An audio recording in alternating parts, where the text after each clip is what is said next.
Hey everybody, always Dizzy here.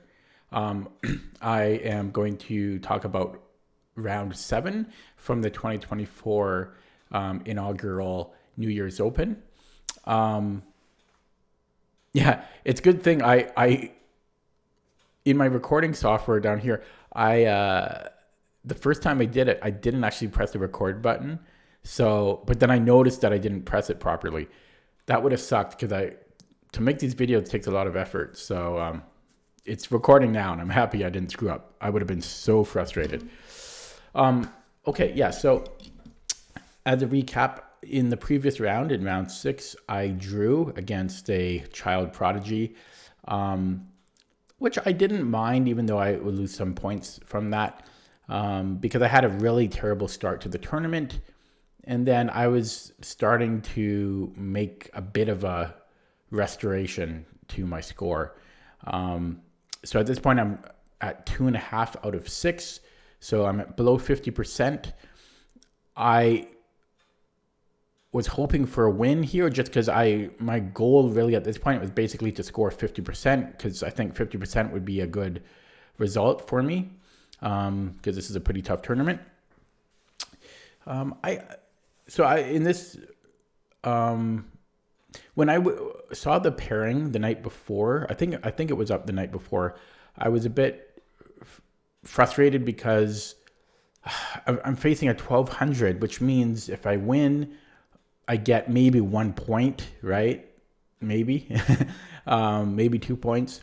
If I lose a lot of points. If I draw, I lose a lot of points. So there's no upside for me, and I've already played a bunch of lower rated players already, so it's just a bit frustrating to see that. I mean, if my opponent was 200 points lower, it's one thing, but this guy's over 400 points lower than me, and obviously underrated. All these kids are underrated. So this was the third day of the 3-day tournament. So this was the first out of 3 rounds for the day. I wasn't feeling that great. I had a sore throat. I wasn't sleeping much. And so I was kind of looking forward to, I was hoping to improve my score and then just go home. That's kind of what I wanted. Okay, so let's take a look at the game. Oh, yeah, and just my other opponents, there was something about almost every one of them that I could kind of remember, but for some reason, I don't remember much of anything of this Rex Yu. I think he was younger, maybe 9 or so. I just don't remember much of anything about him. I'm not sure why. In any case, let's take a look at the game. So I played e4, and he played e5. So I think it's the second e5 of the tournament so far. I think it's the second, yeah. I played knight f3, knight c6. It's really funny. I don't remember much of this game, but yeah, bishop b5. It's the Ruy Lopez. a6, bishop a4, and bishop c5. So not the most common response. I believe this is the Archangel. I think Lee Chess calls it the Archangelesque. I don't know why it's called Archangelesque, but I think it's more commonly known as the Archangel. I don't really know like the ideas behind it, but I know my theory behind it, if that makes sense. But for the most part, I think black is it's a bit of a sharper line in the Roy, and less positional maneuvering. Black is trying to be a little bit more aggressive here, but if white doesn't screw up, white would usually have a very slight edge. I played c3, d6, and I played d4. He took on d4 because otherwise, if he retreats the bishop, I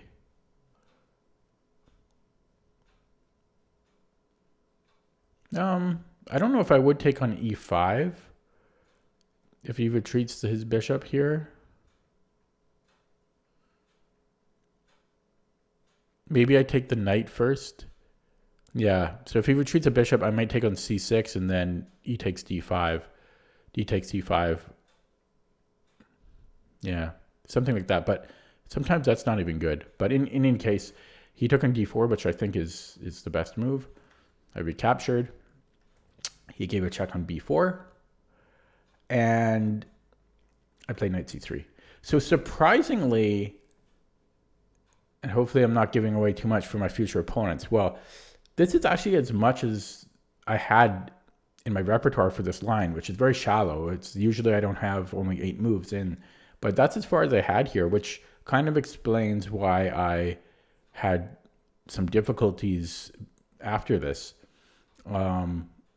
But okay, future opponents, if you do play this against me, I will have it booked up a little bit deeper. So, okay. In any case, he played b5, which I wasn't, for some reason, I wasn't, or was I expecting it? Yeah, I don't know. I guess I was half expecting it. And then you run into this type of position where objectively, it usually doesn't matter if you put the bishop on c2 or on b3, but I'm such a perfectionist, I was trying to remember what, or calculate what would be better. Usually there's not much of a difference. We're talking maybe like 20 centipon difference in most cases. And in fact, reading my notes here, so I played bishop c2 in the game, but the computer actually gives a 20 centipon improvement with bishop b3. And the reason I didn't play bishop b3 is I didn't quite like knight a5. But the computer seems to think that after bishop c2 now, with the knight on a5,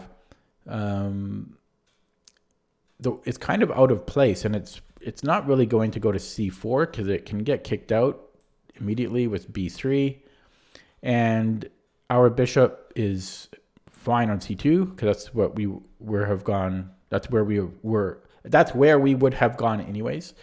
Is what I'm trying to say. And then yeah, this knight is just a little bit misplaced. And the funny thing is, if down the road, if let's just say castles, and just for sake of argument, let's say c5. Because I thought that this might be a worry. That's partly why I didn't want to play bishop b3, because I thought down the road, like with black's knight moving with tempo off the c file, c5 might be annoying. But I think we can even play d5 in such cases. And when this knight retreats, because it can't stay on a5 forever, the knight has nowhere good to go. Maybe c4 could be played down the road by black, but it could probably just be contested with b3. So I didn't look into the c4 idea, but more or less the knight is actually not great on b7. It's actually pretty bad on b7. So for those reasons, the computer gives a hair of a difference between bishop b3 and bishop c2. But I played bishop c2. And the only thing I didn't want my opponent to play, because I find it very annoying, was this pin on bishop g4. Now, if you've been following these videos, you might remember my round 5 game against Bella Wong. There was a similar thing happening. I played h3 early on to prevent that. Here, because I know that h3 is usually not good to prevent these pins, I allowed the possibility of the pin and was just hoping that my opponent didn't do it. Just because it's a pain, I just find it a pain to deal with, even though objectively I know it's usually fine. So my opponent played, whoops, come on. My opponent played, oh, come on, chess base. Bishop g4. So he does go for it. Yeah, and I just hate dealing with these pins. They require too much time and energy for me. And then I actually ended up spending 10 minutes on a reply, which is a lot of time. Remember, the time control in these games is 50 plus 10. So 10 minutes is a huge portion of time to dedicate to a single move.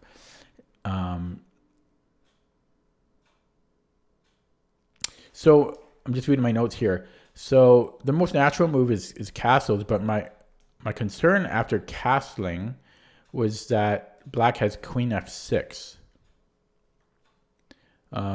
When I am then scared of issues like my queen being overloaded defending f3 and d4. But I missed a very simple resource to queen f6, which was knight d5.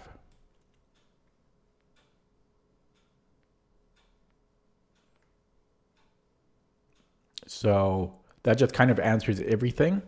If bishop takes f3, check, I can just have this intermezzo of taking on f6.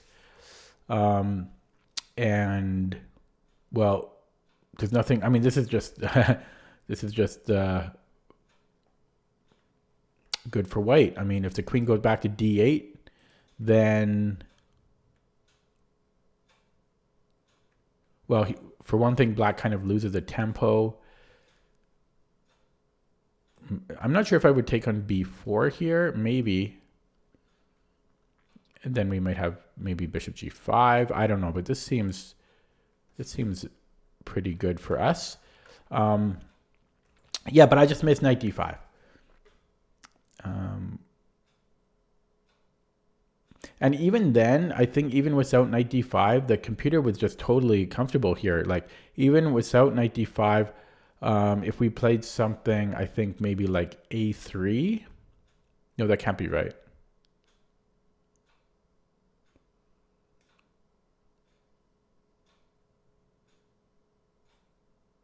I'm trying to think of an example, but I remember that the computer actually being fine with g takes f3.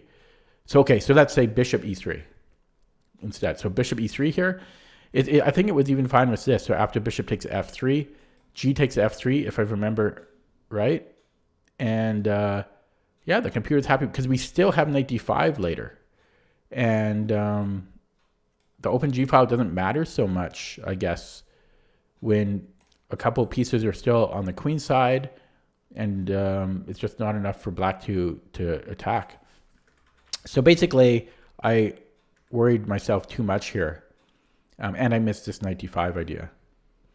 So after a 10-minute think, I ended up playing bishop e3 first, and yeah, I was not comfortable here at all. Yeah, my opponent was probably wondering what I'm thinking so hard about, but so bishop e3, what I didn't like about it was I thought there was something here that was uncomfortable.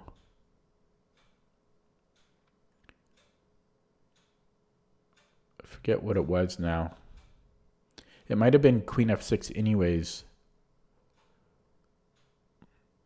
When this is still feeling a bit uncomfortable for me. But yeah, my opponent played knight f6. I castled. He castled. And I felt the pressure was off now because I was mainly just concerned about queen f6. I played a4, just trying to break open on the queen side here. Because it's hard for me to do much else. Again, this pin is annoying because what are we going to do here? I forget what the computer had suggested in this position. It didn't mind a4 though. Well, let's turn it on and see.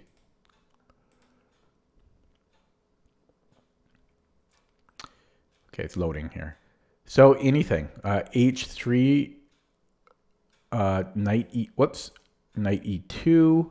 Yeah, so again, this knight, like, it doesn't care about these double f pawns. It's happy to do this. And again, I think it's because two of black's minor pieces are on the other side of the board. And how does black continue? Let's say knight e7, that's the top computer choice. We've got f4, king h1. White is totally fine here, and we have the bishop pair. So I'm going to turn off the engine. But yeah, there were a lot of ways to continue there. But yeah, I played a4. My opponent played queen e7. Just attacking e4. and I took on b5. And I just want to give a time update here. So I was down to 29 minutes and my opponent had 43 minutes because I spent 10 minutes on that one move earlier. Then my opponent played a Zug here. He took on c3, which was interesting. I really thought he was going to take on b5, but he took on c3 first. And I made an inaccuracy here. So I took back on c3. I did briefly consider taking on c6. I gave it some brief consideration. Sorry, let me take a sip here. But having sunk so much time earlier on move 10, where I spent 10 minutes, I didn't want to dedicate more time to a move that might not need thinking. I was trying to balance my time appropriately. But I did have 28 minutes, so I should have invested a couple more minutes into this idea. So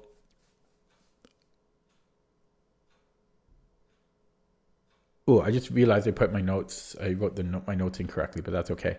So in the game, I took on c3, but taking on c6, which was actually very strong. It's not obvious though. So if black takes on b3, I think the problem is this bishop. It doesn't quite get trapped, but I think black has to spend a lot of time making sure it's not trapped. So I don't remember the exact lines here. Maybe I should start putting these lines into my notes. I don't actually put lines in. Well, sometimes I do.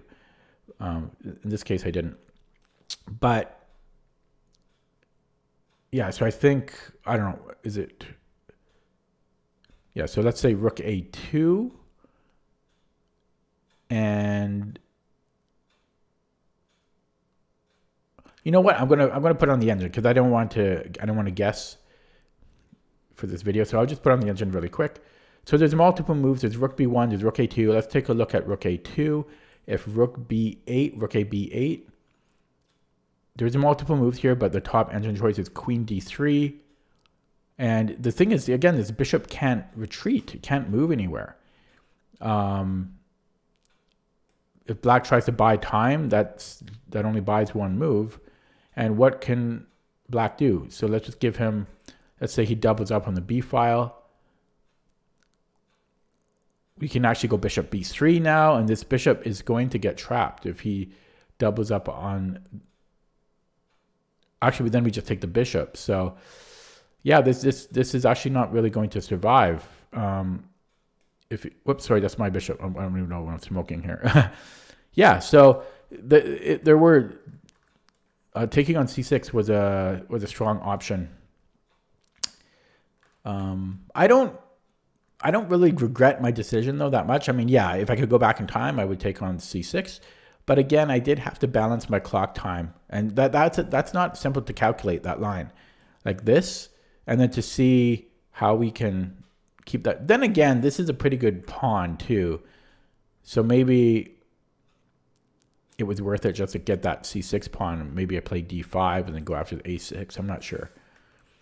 At least I considered taking on c6, but I took on c3, and my opponent then took on b5. I played queen d3. So queen d3, just connecting my rooks, attacking b5, but most importantly, we're setting up some little tricks here. It's very transparent. It's very telegraphed, but not the simplest thing to deal with.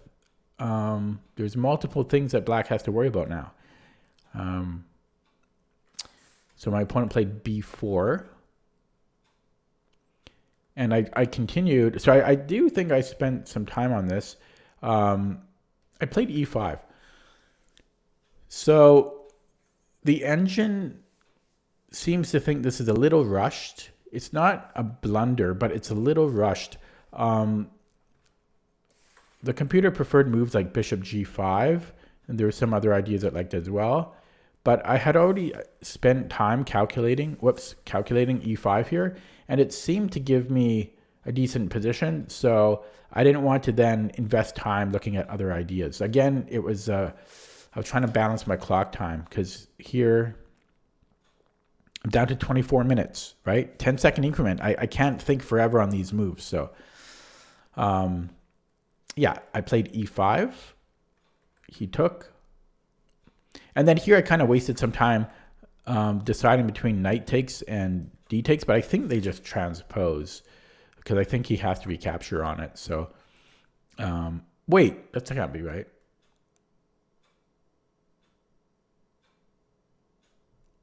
No, they may not necessarily transpose. But I took with the knight first, and he recaptured. I recaptured. Queen recaptured on e5. And then bishop d4. So I had calculated all this. I knew that this wasn't winning, but it seemed like a good attacking position, and that's why I went into it. That's why I played e5.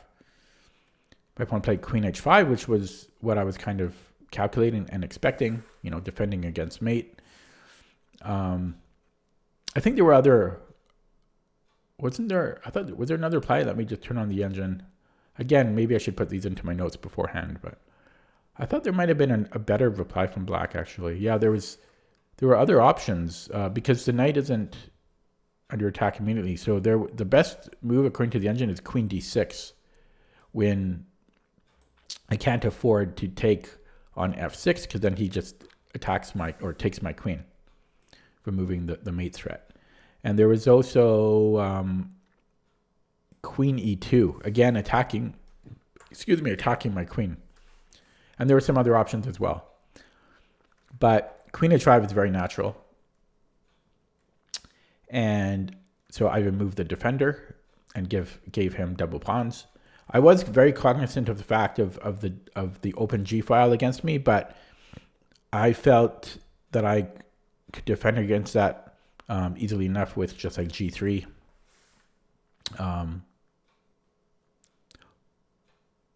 Or if I had to, like f3 and then like rook f2, like trading here first.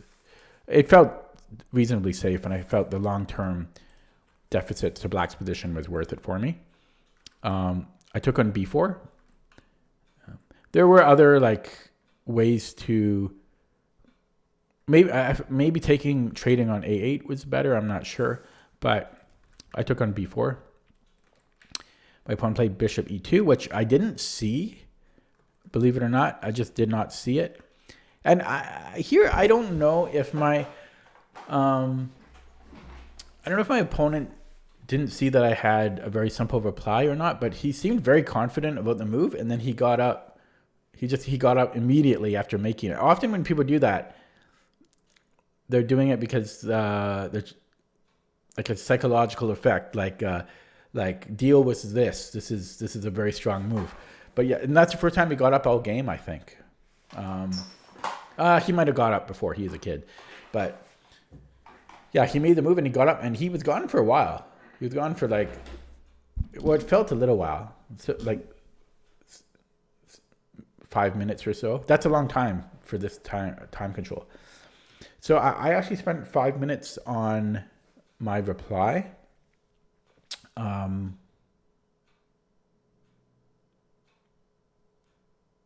Just reading my notes here.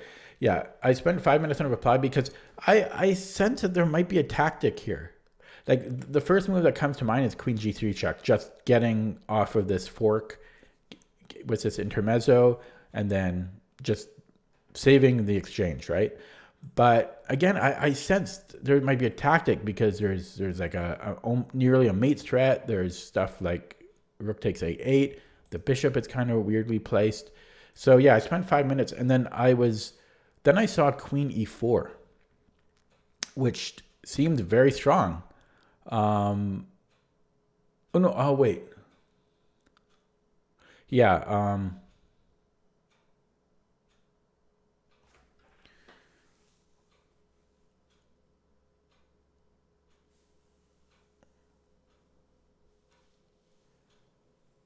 I'm just trying to, because I thought So queen e4, if rook takes a1,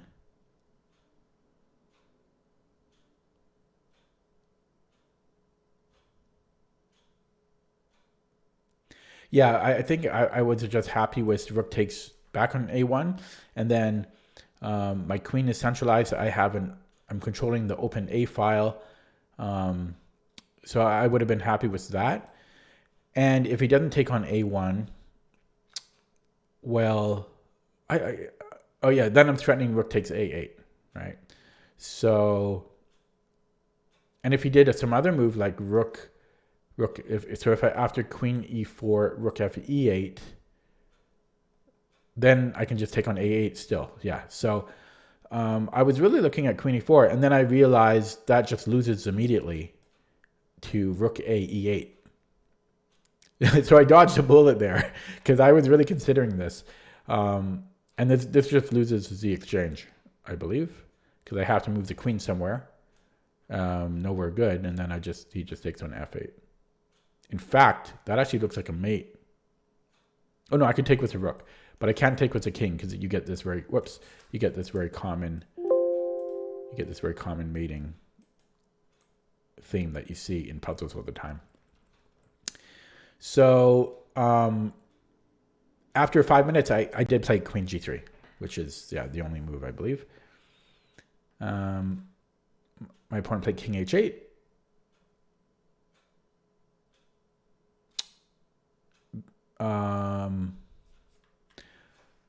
If queen g5,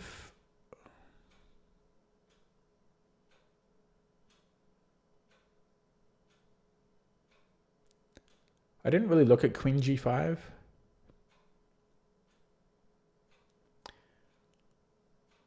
But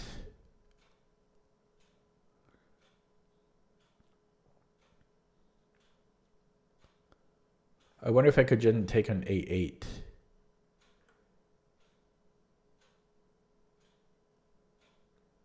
No, I wonder if queen g5 was fine too. I'm going to turn on the engine here. Maybe I didn't do deep enough of an analysis on these games. Yeah, so queen g5 was fine too. In fact, it's just as good as king h8. And queen g4 was fine too. So any of these moves were fine for black. But he played king h8, which probably is the best move, practically speaking, because he threatens rook g8, and there are some real threats down the g file. So if this was me, I'd probably play that as well, king h8. I played rook fe1, saving my rook.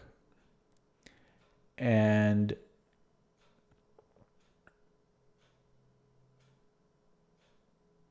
then my opponent played rook g8. So again, going down this g file.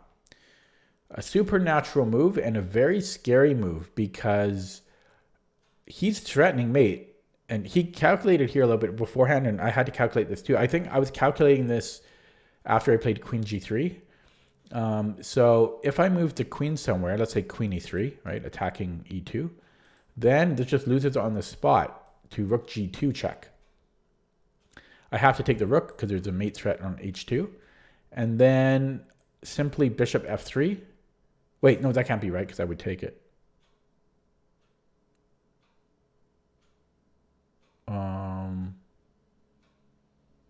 Oh, I think then the other rook comes. No, that can't be right. Yeah.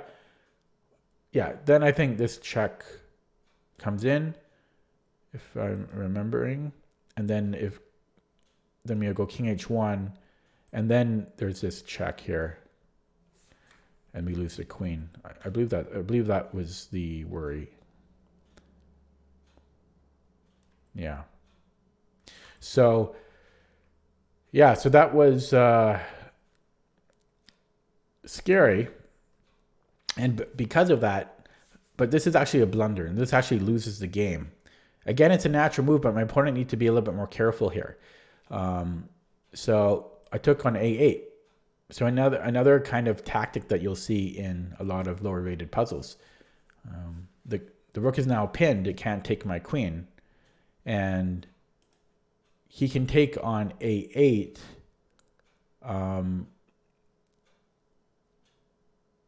I don't know. Maybe rook g8. No, it should be losing on the spot. Yeah, but it's not. It's not. It's still work though for white. So he has to take the rook, and so now there's no threats against my king, and now black has just terrible pawns, and a weak king. But I made a mistake back, so it's a funny mistake I made. Showing my age with these mistakes. So I played queen e3 because for some reason I thought I couldn't take. Well, there's not some reason. There's a specific reason. I thought I couldn't take on c7 because I thought, oh no, there's this pin here. But I just take the rook. I don't know. My brain was malfunctioning. I thought I couldn't take on c7 because of rook c8. So yeah, and I wouldn't have been scared of rook a2 because I can just give a check or just move my bishop anywhere. You know, it's not a problem for us. So, but yeah, that's funny. So I played queen e3, which was a mistake, and my opponent played rook a2. And I saw what he was. No, was it here? No, yeah. Wait. Yeah, so I saw what he was doing. I can't go queen takes e2. Sorry, there's bugs flying in front of my screen. Because after queen takes e2, rook takes e2, rook a1 will be mate in a couple more moves. And so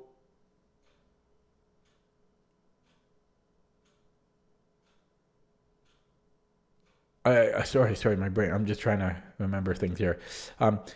So then I looked at rook takes e2, but I saw black's threat of rook takes c2.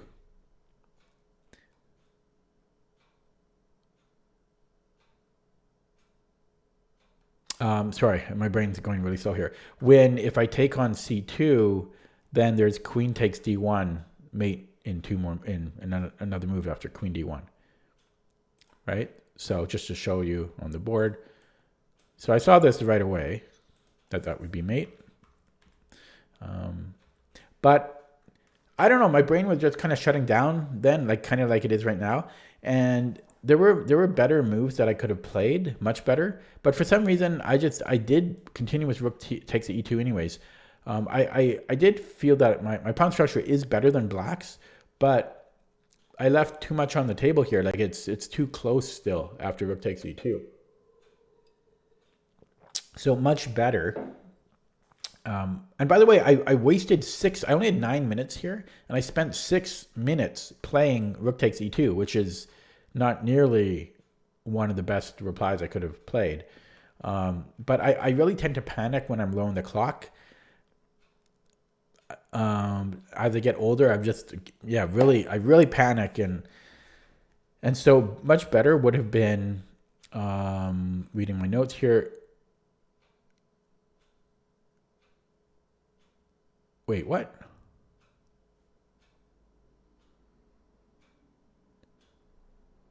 I wrote queen d3 or queen e4, but I don't see how queen d3 would be good. Maybe I meant queen c3. Let me turn on the engine. I really screwed this annotation up in this game. Queen b3. Yeah, queen d2, queen c1. Basically, there were much better moves, but the top two are queen d2 or bishop b1 or queen e4. So turning off the engine. So queen d2 with threatening check. Well, I guess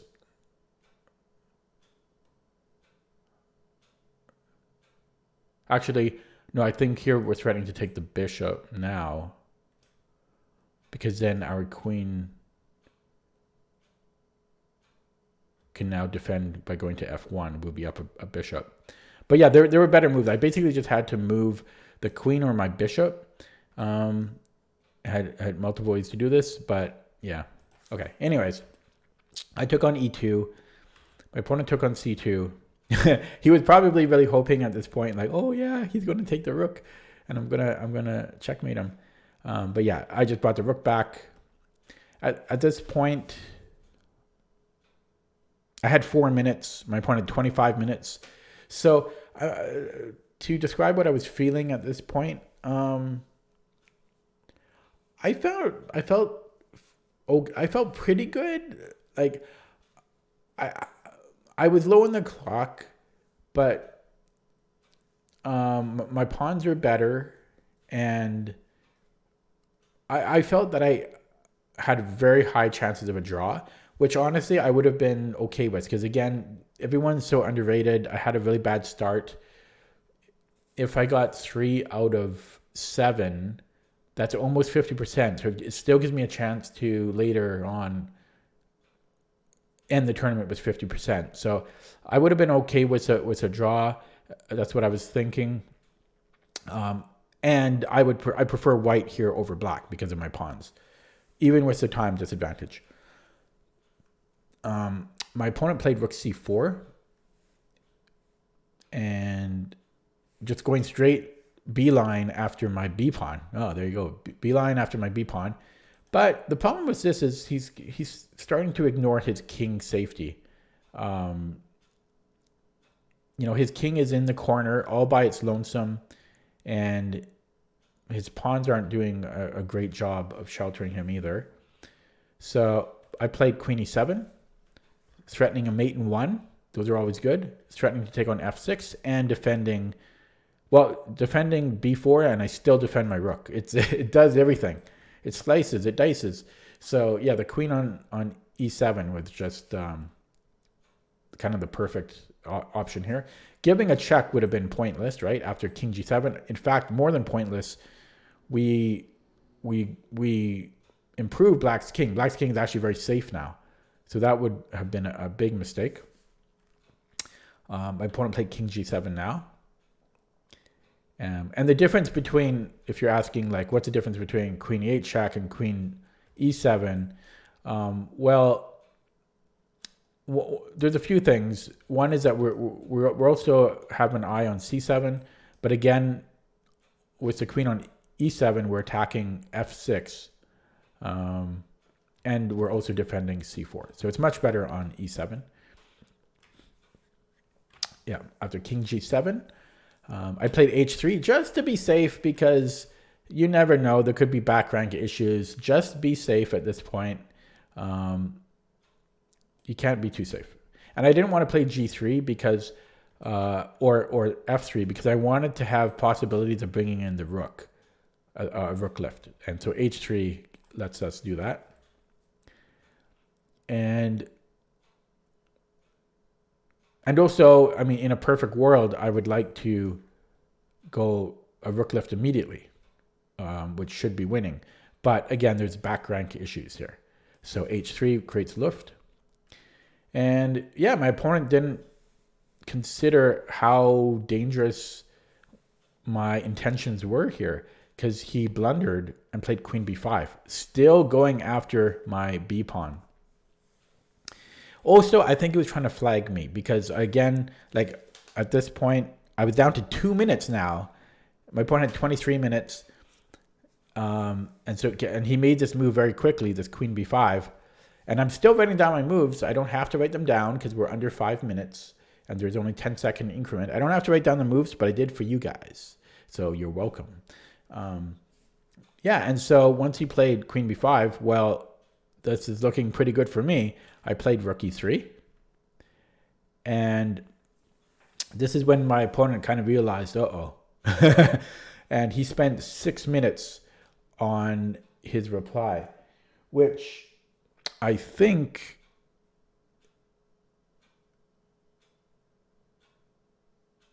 okay, yeah, it's not quite true. I mean, he did spend 6 minutes. I was going to say more time than he spent for all of his other moves combined, but that's not true. But it's definitely the most time he spent in the game on a single move.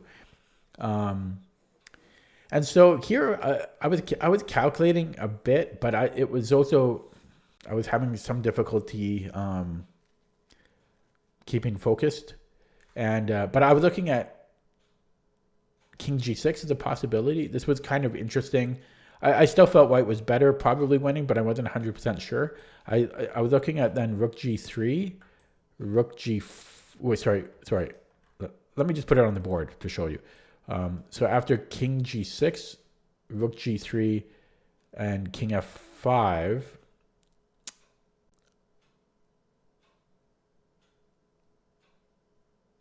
Yeah, then I was looking at Rook F3. He can't repeat because I would take on F6. So Rook F4. And then I wasn't quite sure what I would have done. I was looking at G4. And then after King G5, I thought, well, and this is where things got a little bit blurry for me. Because H4, he takes on G4.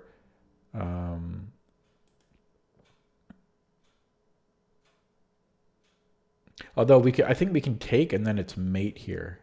That's a mate, which I didn't see. I saw this when I came home and analyzed it with the engine. But I saw this position, and then this still felt very good for me. Sorry, here. This still felt very good for me.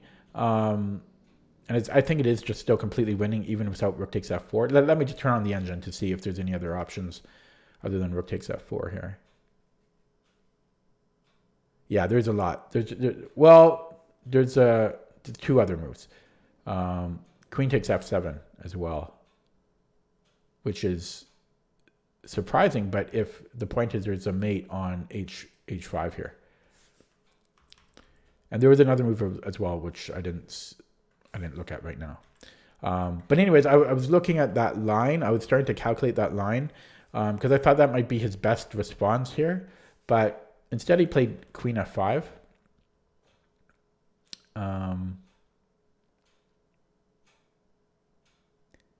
Plus, I do think this is a better play because I was only down to a minute at this point. So this would have given him his best shot, I think, because I would have had to have seen Rook F3. And then, I mean, again, I'm still winning, but I think that was his best chance. But yeah, he played Queen F5. I played Rook G3 check, King H6, and I guess I could take the pawn. I'm not sure. I might only have maybe. I probably have more than two moves here, but in any case, yeah, I took on F8 check. I think I played perfectly from here on out. King H8 or King H5, sorry, and yeah, all of these moves for the rest of the game, which lasts like another 10 or 12 moves. I had a minute or under a minute left. And so I think my opponent was really, this happened in an earlier game as well. But I think my opponent was really hoping that I was going to flag or screw up because I only had 40, well, I don't know how many, but I had under a minute or around a minute. And still recording the moves with only 10-second increment. So he was hoping. I played Queen F7 check, King H6. I looked for a mate here, but I didn't see one and I didn't have much time. So I took on C4, which, by the way, is the best move. Again, I think I played correctly from here on out. Queen B1 check, King H2, Queen F5, Queen H4. And if you're asking why my opponent doesn't resign, again, he's a kid. Kids don't resign usually, even if they're very strong. Plus, I was down to seconds here, so you can't blame him for not resigning. And then I made a mistake here under time pressure, if believe it or not. So I took the queen, which simplifies. I mean, it's obviously winning, but I simply missed Queen F4 check. Is that just a mate in 2 there?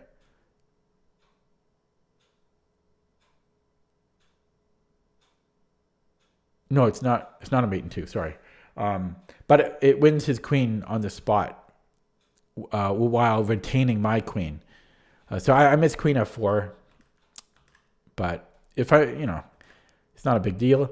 I went rook c3, king g5, rook takes c7, king f5, b5, king g5, b6, king f5, b7, king g6, and here my opponent resigned. Yeah, so just to look at that game very quickly again, the opening was a little bit confusing to me. Like once I was pinned, that was uncomfortable for me, and I didn't know how to deal with it. But I just missed the knight d5 idea if queen f6, so I could have just castled. Spent 10 minutes on that, which really lowered my clock. This was all fine. I could have maybe invested more time here, considering the virtues of taking on c6 first, instead of taking on c3 right away. E5, not the top move here. I don't really regret playing it. There were better moves, but yeah, this was okay. And was it here? No, it wasn't here. Yeah. So my opponent blundered with rook g8, and I blunder by not taking the c7 pawn, which is just funny. And then the first like I made mistakes in the other game, but this is really just kind of sloppy calculation. Taking on c2 when I could have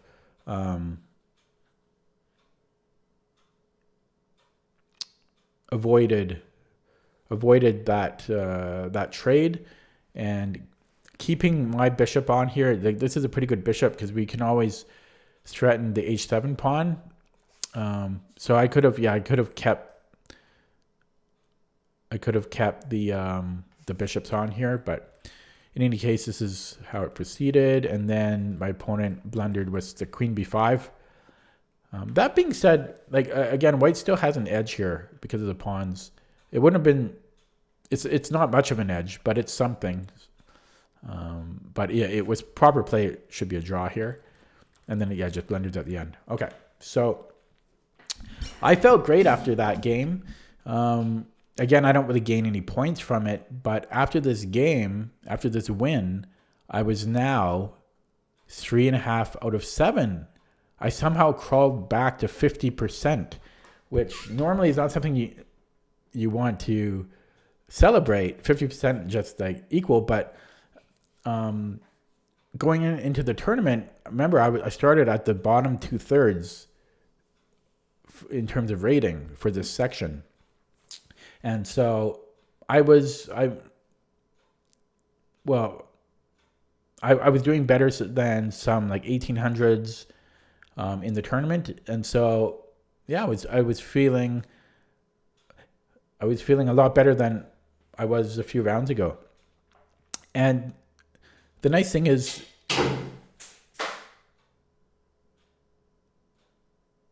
wow, sorry, my light. This happened before, about 3 or 4 years ago. My light right above me fell down a couple of inches from my head. I could have had a concussion. Let me. Should I show this on thing? Look at my. Look. Okay, it's not. It doesn't look like anything because the flare on screen, but that just fell. It's hanging by a thread now. And it's a big heavy. Okay. Wow, that just randomly broke. Damn it. Okay, sorry. That's annoying because those things are hard to replace, but okay. What were they talking about? Yeah, so then having 3.5 out of 7, I had 2 more rounds to go. Even if I lose the last 2 rounds, it's still a bad performance. Like then I would have 3.5 out of 9. But I don't know. It felt good to have another win and be at 50%, 3.5 out of 7. Yeah. Okay. So I'm going to leave it there. Going to have to tend to that. That sucks for me that really sucks. And I'll be back with round 8 in a couple of days from now. So stay tuned for that. Hope you enjoyed this video. Thanks for watching. Take it easy. See you next time.